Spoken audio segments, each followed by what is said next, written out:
VK news, राष्ट्र के नाम।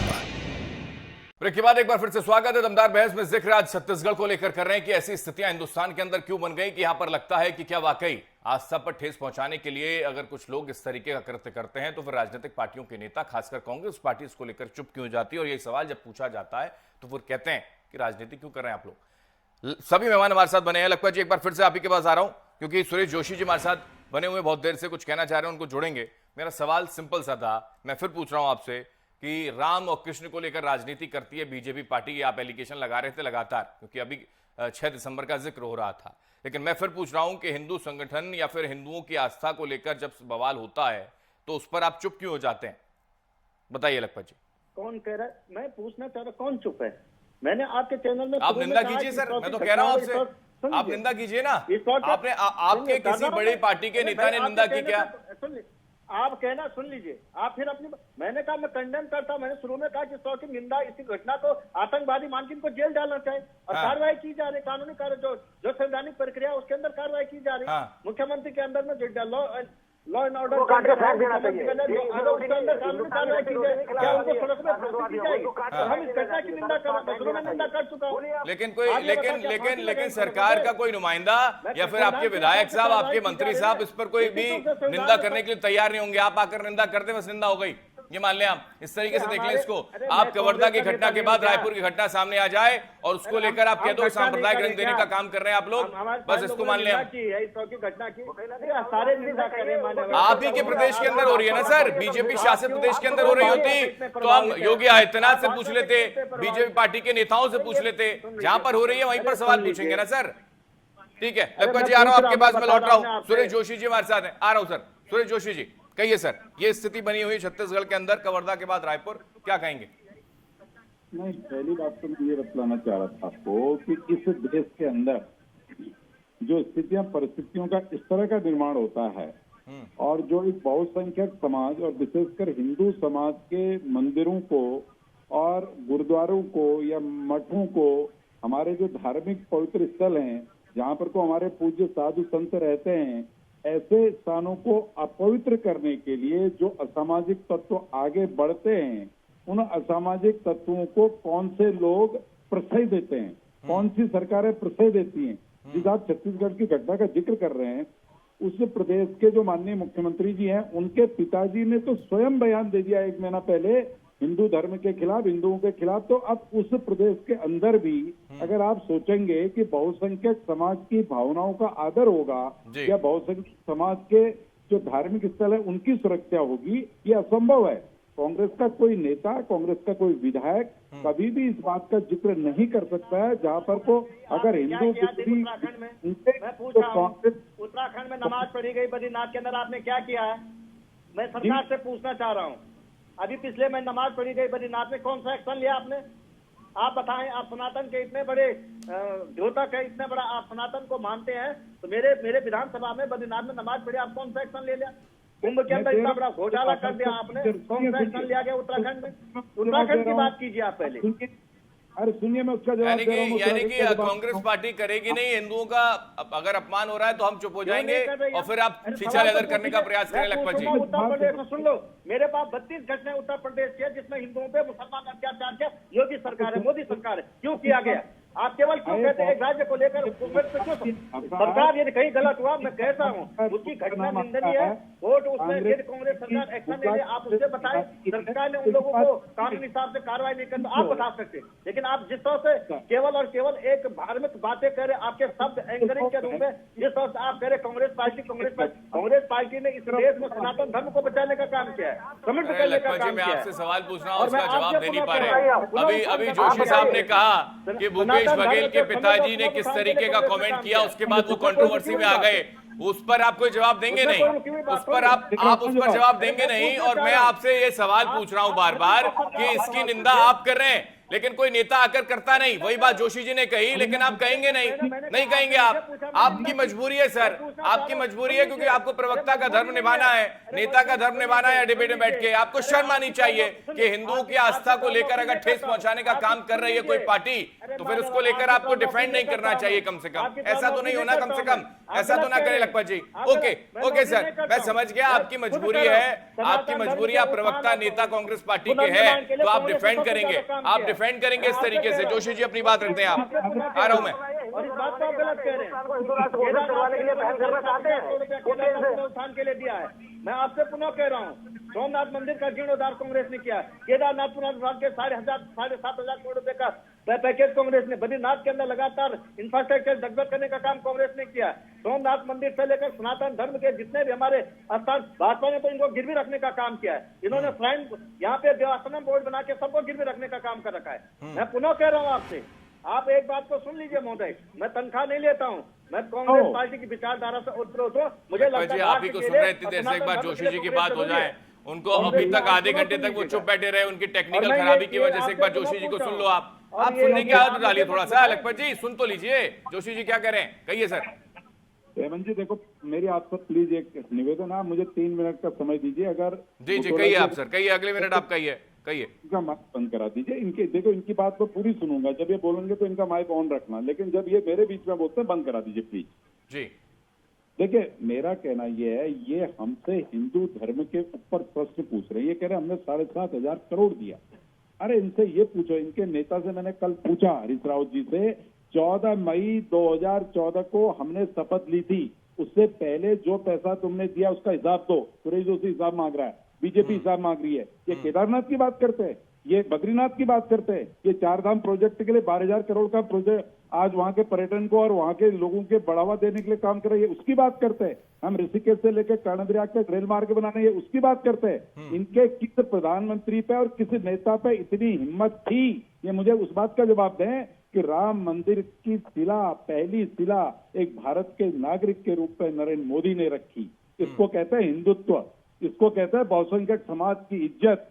और दूसरा विषय, आज काशी के अंदर जो काशी में कॉरिडोर बना हुआ है, काशी के मंदिरों का जो विकास हो रहा है, वो कौन कर रहा है? वो इस देश का प्रधानमंत्री नरेंद्र मोदी कर रहा है।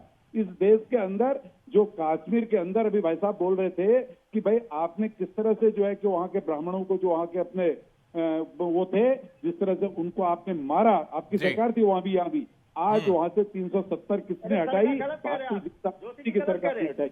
ये ढोंगी लोग, राष्ट्रपति शासन था, राज्यपाल कौन थे वहाँ? आप गलत बात कह रहे। और केंद्र में आपकी सरकार थी, आपकी केंद्र में सरकार थी जब कश्मीर पंडितों का पलायन हुआ। और वो हिंदू हैं जो जनता की डालते हैं, अपने उसको नॉलेज को बाहर डालने वाले हिंदू हैं। हमारे पूज्य आचार्य जी बैठे हैं, इनसे जनेऊ क्या है? अगर ये राहुल गांधी 4 वेदों के नाम याद करा दे, तो शास्त्रों का नाम याद करा दे, सुना दे, राम की चर्चा कर दे। इनका जो सबसे बड़ा नेता है राहुल गांधी, सोनिया गांधी, ये जो आप बात करें, बद्रीनाथ क्या तक सड़क नहीं गई है? ये रोम और इटली से चलने वाली पार्टी है, रोम और इटली से चलने वाली पार्टी है। सुन लीजिए, आप लोग हिंदुओं के नाम पे केवल राजनीति करते हैं और हिंदुओं के बदनाम करने का काम भाजपा करती है। मैं पुनः कह रहा हूँ, पार्टी से जो है कि देश के बद्रीनाथ तक पैदल जाते थे आप, कोई अपेक्षा नहीं की जाती है। बद्रीनाथ तक पैदल जाते थे आप, सड़क नहीं थी, सड़क किसने बनाई बद्रीनाथ है? गौरीकुंड तक सड़क किसने बनाई? वहां से 1 इंच आगे ले गए तो आप बताएं। जब केदारनाथ में गौरीकुंड से 1 इंच आगे सड़क ले तो आप बताएं, क्या सड़क कांग्रेस ने नहीं थी? बद्रीनाथ तक सड़क नहीं तुम्हारी सरकार की जब 8,000 बद्रीनाथ तक सड़क नहीं करती थी। चलिए सर, अब वो डेवलपमेंट की बात हो जाएगी, फिर डेवलपमेंट में बात करेंगे। तो काशी कॉरिडोर का स्वागत तो आप भी कर रहे हैं, तो उसका स्वागत बीजेपी करेगी, इसमें तो कोई दो राय है नहीं। बिल्कुल ठीक बात है, अच्छी बात है, इसका स्वागत होना चाहिए।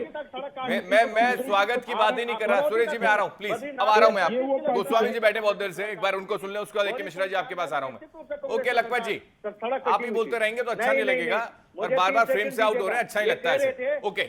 ओके सर, ओके लखपत जी आ रहा हूँ मैं, ठीक है। धर्मेंद्र गोस्वामी जी सर समझ गए, सारी जानकारी है उनको भी। जोशी जी जान गए, आपने कहा बद्रीनाथ का जिक्र किया आपने, आपकी सरकार में बहुत काम हुए, बता रहे हैं आप, समझ में आ गया। समझ में आ गया सर। विकास के काम सरकार को करने होंगे, सरकार को करने होंगे। जब कांग्रेस पार्टी की सरकार होगी तो विकास के काम करने होंगे। दिखाएगी क्या फिर वो, चाहे वो बीजेपी पार्टी हो या कांग्रेस पार्टी हो। इसीलिए तो आती हैं आप, इसलिए सरकारें आती हैं, विकास के काम कुछ करें लेकिन लड़े ना। ओके लखपत जी, समझ गया मैं आपकी भावनाओं को समझ गया। ठीक है, ठीक है, ओके। मैं सर आ रहा हूं, प्लीज गोस्वामी जी। अब ये स्थिति है कि कवर्धा और हम रायपुर का जिक्र कर रहे हैं, लेकिन वो कह रहे हैं कि ये ऐसे अपमान की स्थितियां तो कई बार कई अलग अलग प्रदेशों में हुई है, तब कुछ बोला नहीं जाता। ये लखपत जी की पीड़ा है।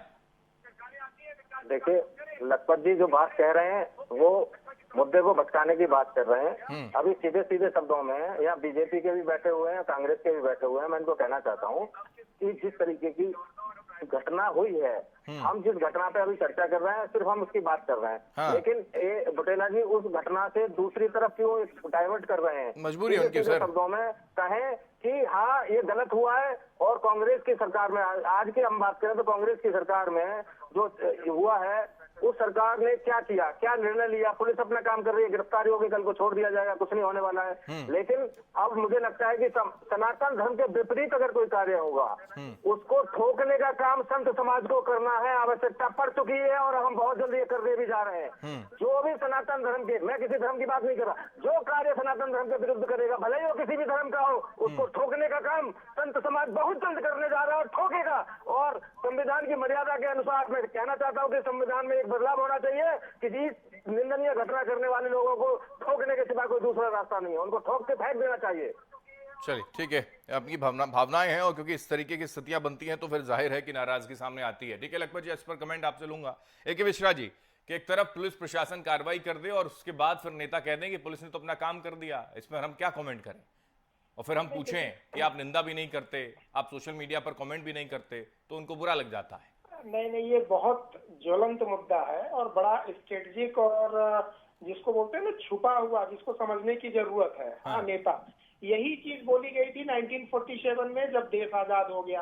हमारे मित्र बोल रहे थे कौन सा घोटाला हुआ, भूमि घोटाला हुआ। देश का सबसे बड़ा भूमि घोटाला मजहब के नाम पे 1947 में हुआ, जहाँ बहुत बड़ा भूभाग देश से काट करके अलग कर दिया गया। अब मैं आपको इनको ये बोलूं, नेता क्या होता है? अक्साई सिंह चला गया तो बस निंदा कर दीजिए, चला गया तो कोई बात नहीं, जाने दो, हम तो फिर से उतना बड़ा एरिया पैदा कर लेंगे। ऐसे 50 उदाहरण है। ये बताता है कि कोई न कोई षड्यंत्र, वो चाहे किसी भी पार्टी के हो, कोई न कोई षड्यंत्र लगातार इस देश को कमजोर करने के लिए चल रहा है। अभी से नहीं, आप बहुत पहले से चल रहा है। मुगलों के अटैक के टाइम से चल रहा है। अंग्रेज और मुगल ने तो घोषित तरीके से किया, उनके एजेंडे को अघोषित तरीके से कुछ यहाँ पे उनके जो बेटे नाती पोते पड़े हुए हैं, जो आज खैरात पे चलते हैं, वजीफा पे चलते हैं, उन लोगों ने करना शुरू कर दिया। मैं 25 उदाहरण आपको देता हूँ। राम मंदिर पे गोली चली, क्या हुआ? हाँ जी, हो गया करके। तो ये इन लोगों की एक चाल है। आप इसको ये मत समझिए कि इन्होंने निंदा कर दी, पुलिस ने अपना काम कर लिया, रिपोर्ट लग गई, ये लग गया। हर स्टेप पे ये अपना काम करके बड़े आराम से बच के निकल जाते हैं। मैंने इसीलिए बोला, सरकारें किसी की भी हो, संविधान के हिसाब से अपने धर्म और अपने धन, अपने जान की रक्षा करने का अधिकार है और वो जनता को अब उसके लिए जागरूक होना पड़ेगा। ठीक, लखपत जी कमेंट कर दीजिए उसका, जोशी जी आ रहा हूं।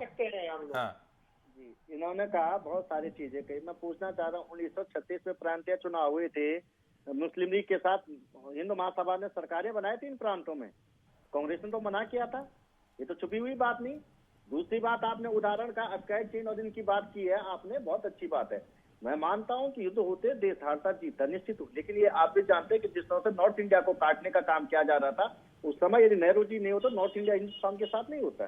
सिक्किम को हिंदुस्तान के अंदर किस तरह से सरकार ने मिला है, यदि कमियां होती उसकी खूबियां बतानी चाहिए माने पर। मैं समझता हूँ कुछ कमियां हुई, हम कोई, लेकिन घटनाएं, कल की घटना जो छत्तीसगढ़ में जो घटना हुई है, नॉर्थ इंडिया नहीं होता हिंदुस्तान के पास। भाई नेहरू और गांधी और जितने लोग थे वो अलग थे क्या? सब तो थे एक ही फौज के हैं। अरे आप थोड़ा सुन तो लीजिए। पटेल नहीं होते, आपने बोला होता तो समझ में आता। कहाँ आप किसकी बात कर रहे हैं? जिन्होंने लुटा दिया, हाँ जी ले जाओ, ये भी ले जाओ, वो भी ले जाओ। चर्चा हो रही है। मैं सरकार, नेहरू सरकार के नेतृत्व की बात कर, और मुद्दे की बात है छत्तीसगढ़ में जो घटना हुई है,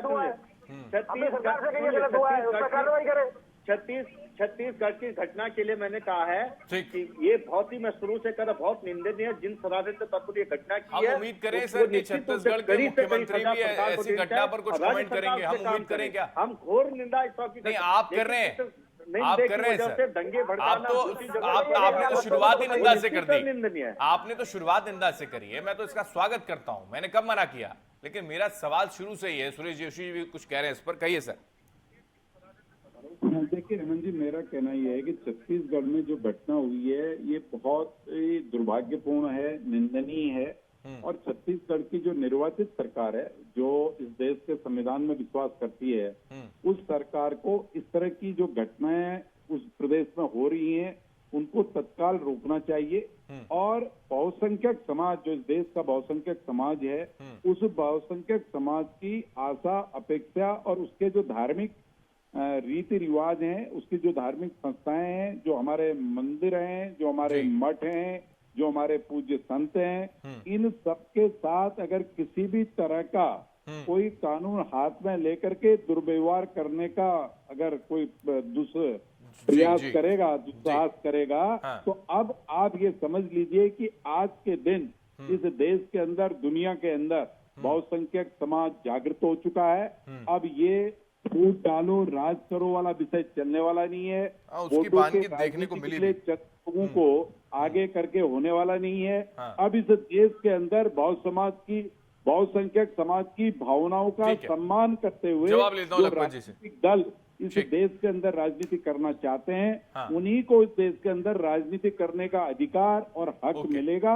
लेकिन हम संविधान को मानते हैं। देखो, कॉन्स्टिट्यूशन के अंदर हम लोग चलते हैं, संविधान के अंदर हम लोग चलते हैं, हम संविधान के अंदर ही काम करना चाहते हैं। लेकिन बहुसंख्यक समाज की धर्म, परंपरा, संस्कृति जो इस देश की है, उसका मान अब ये देश की जनता और बहुसंख्यक समाज किसी भी कीमत पर एक्सेप्ट नहीं करे। ठीक है, लखपत जी जवाब दे दीजिए सर। आप मुस्कुरा रहे हैं, इतनी बड़ी घटना हो जाती है, आप मुस्कुरा रहे हैं सर, बताइए।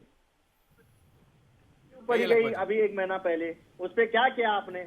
बद्रीनाथ तो सनातन धर्म के सबसे बड़ा आस्था का केंद्र है। सर, मैं जब जिस टॉपिक पर बात करूं, आप उस पर जवाब क्यों नहीं देते लखपत जी? आपको अगर मैं सवाल पाकिस्तान पे करता हूं तो आप चले जाते हैं लंदन में। मैं सवाल करता हूं हिंदुस्तान को लेकर, आप चले जाते हैं पेरिस। कैसा जवाब है आपका? नमाज पढ़ी गई सनातन धर्म में, क्या अपमान नहीं है? यहाँ भारतीय जनता पार्टी की बहुमत की सरकार है, इन्होंने क्या एक्शन लिया? इनसे पूछा जाए, इनसे पूछा जाए इसकी सरकार ने क्या एक्शन लिया है? 1939 सर, आप सड़कों पर उतरिए ना, ये मुद्दा बताइए और उसके बाद लेकर आइए, और उसके बाद उस पर डिबेट करने के लिए हम बैठे तैयार है। मंच आपके लिए खाली है, मैं उठाऊंगा मुद्दा। कब मना किया बताइए आप, इसके लिए बताइए। लेकिन आज जो टॉपिक है लखपत जी, कम से कम उस पर तो आप जवाब दें। आप कम से कम ये माने छत्तीसगढ़ की सरकार का फेल्योर रहा है ये कि कवर्धा के बाद एक और ऐसी घटना रायपुर में हो गई। आप मानिए कम से कम, आप इसको मानने को तैयार नहीं हो रहे, केवल निंदा करने का जिक्र करके पीछे हट जाते हैं। आप बद्रीनाथ को बीच में ले आते हैं कि वहां पर नमाज अदा करती हो, वहां की सरकार है बीजेपी की, क्या कर रही है। लेकिन मेरा सवाल यह है, आज हम बात जब छत्तीसगढ़ की कर रहे हैं तो आप क्यों नमाज को बीच में लेकर आ रहे हैं? क्यों बद्रीनाथ को बीच में लेकर आ रहे हैं? लखपत जी, आप उस पर लाइएगा, उस पर टॉपिक करने के लिए, उस पर चर्चा करने के लिए हम तैयार हो जाएंगे लखपत जी। लेकिन कम से कम आज जिसका जिक्र कर रहे हैं उसका जवाब तो दें। बड़ा दुर्भाग्य है लखपत जी कि शुरू से लेकर आखिर तक मेरे को कोई जवाब मिला नहीं शांतिपूर्ण तरीके से कि उस पर जवाब मिल जाए मेरे को कि हाँ, हम तो निंदा करते हैं और हमारे पार्टी के बड़े नेताओं को भी निंदा करनी चाहिए ऐसे अगर मामले निकलकर सामने आ रहे हैं, और चिंता करनी चाहिए उस प्रदेश के मुखिया को भी कि एक मामला कवर्धा में हो गया तो दूसरा मामला रायपुर में आ गया, जो कि राजधानी है छत्तीसगढ़ की। तो ऐसे मामले पर रोक लगाने के लिए कुछ बड़े कदम उठाने की जरूरत है, एक मिसाल कायम करने की आवश्यकता है, न कि ये कि आपकी सरकार में ऐसा नहीं हुआ था क्या, ये कहकर पीछे हटना ठीक नहीं। बहुत शुक्रिया सभी मेहमानों को हमारे साथ जुड़ने के लिए। इसके साथ दमदार बहस में इतना ही। देश दुनिया की तमाम खबरों के लिए आप देखते रहिए वीके न्यूज, राष्ट्र के नाम। ये है ड्रीम मीडिया नेटवर्क और आप देख रहे हैं देश का पहला 24/7 digital news channel VK news, राष्ट्र के नाम।